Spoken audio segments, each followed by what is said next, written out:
Ada 9 mayat yang ditemukan di sebuah apartemen di Zama, Prefektur Kanagawa, Jepang. Mayat-mayat ini ditemukan dalam keadaan sudah terpotong-potong dan penyebab dari kejadian ini adalah sosial media. Hai semuanya, kali ini aku akan menceritakan sebuah kasus penghilangan nyawa yang terjadi pada tahun 2017 di Jepang. Kasus ini melibatkan seorang pria yang bernama Takahiro Shiraishi yang lahir pada tahun 1990. Menurut beberapa orang, Takahiro termasuk orang yang baik, ceria, dan juga sopan. Selain itu, meskipun dia pendiam, dia termasuk orang yang mudah bersosialisasi dengan para tetangganya. Setelah dia lulus SMA, Takahiro ini memutuskan untuk bekerja di supermarket. Namun setelah itu dia berhenti dan bekerja sebagai orang yang melibatkan dirinya dalam perdagangan es yang terkenal di Tokyo. Di pekerjaannya itu, dia bertugas untuk mencari remaja-remaja putri yang mau menjadi kupu-kupu malam.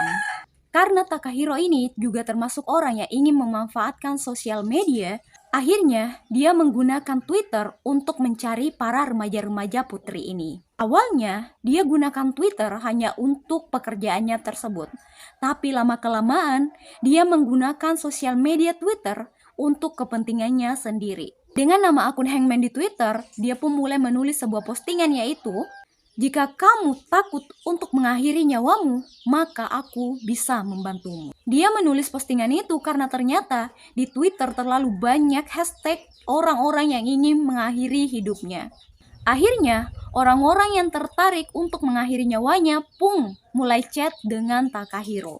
Setelah mereka saling membalas chat, tukar nomor, dan akhirnya mereka memutuskan untuk membuat janji bertemu di apartemen Takahiro.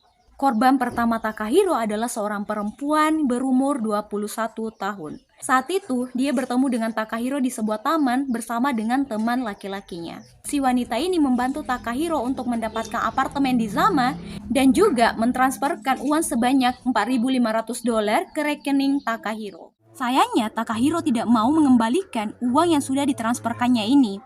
Akhirnya, dia mengajak wanita yang berumur 21 tahun ini ke apartemennya dan mulai melakukan aksinya di sana. Dia memulai dengan melakukan HS kepada si korban dengan paksa, lalu mencekiknya, kemudian memutilasinya.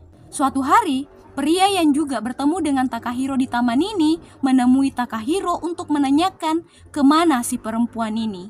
Tanpa dia sadari kalau dia akan menjadi korban selanjutnya. Korban-korban Takahiro ini terdiri dari 8 wanita dan 1 pria. Umur mereka berkisar 15-26 tahun dan 3 diantaranya adalah siswi SMA.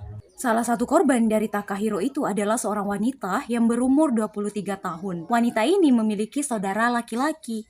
Mengetahui saudaranya menghilang, si laki-laki ini pun mulai melakukan investigasi mandiri. Dia pun mulai menyelidiki tentang saudaranya, termasuk akun Twitternya. Dari akun tersebut, dia pun mengetahui percakapan terakhir saudaranya itu bersama dengan Shiraishi. Akhirnya, berkat bantuan dari seorang perempuan yang kebetulan kenal dengan Shiraishi di Twitter, mereka pun membuat janji untuk saling bertemu. Shiraishi yang tanpa curiga terhadap perempuan tersebut langsung mengiyakan. Padahal perempuan dan juga saudara laki-laki si korban ini telah bekerja sama dengan polisi. Akhirnya pada tanggal 31 Oktober 2017, bertepatan hari Halloween, polisi menggerebek apartemen Shiraishi. Di apartemen tersebut, polisi menemukan 3 box freezer dan 5 kotak penyimpanan besar, di mana di dalamnya terdapat potongan-potongan korban dari Shiraishi. Sedangkan potongan-potongan yang lainnya sudah Shiraishi buang ke tempat pembuangan umum. Pada hari itu, Shiraishi ditangkap oleh polisi. Dalam persidangan, Shiraishi dituntut 9 penghilangan nyawa, perkeosan, dan juga perampokan. Kuasa hukum Shiraishi meminta kepada hakim untuk meringankan tuntutan Shiraishi. Hal ini dikarenakan kasus tersebut termasuk ke dalam penghilangan nyawa dengan persetujuan. Karena para korban ini dengan sengaja datang ke tempat Shiraishi untuk menghilangkan nyawa mereka. Namun hal tersebut dibantah oleh Shiraishi karena tidak ada satupun dari korbannya yang ingin meninggoy. Akhirnya pada tanggal 15 Desember 2020, Shiraishi dijatuhi hukuman mati dan pengeksekusiannya berakhir pada Januari 2021. Itulah akhir dari seorang Twitter killer yang terjadi pada tahun 2017. Mungkin teman-teman yang memiliki atau menggunakan sosial media bisa belajar dari kasus ini. Sangat berbahaya berkenalan dengan orang asing, apalagi orang asing tersebut mengajak untuk bertemu. Jangan sampai solusi yang kita cari, tapi hari itu adalah hari terakhir kita di bumi. Terima kasih sudah menonton video ini. Jangan lupa untuk like dan subscribe. Bye!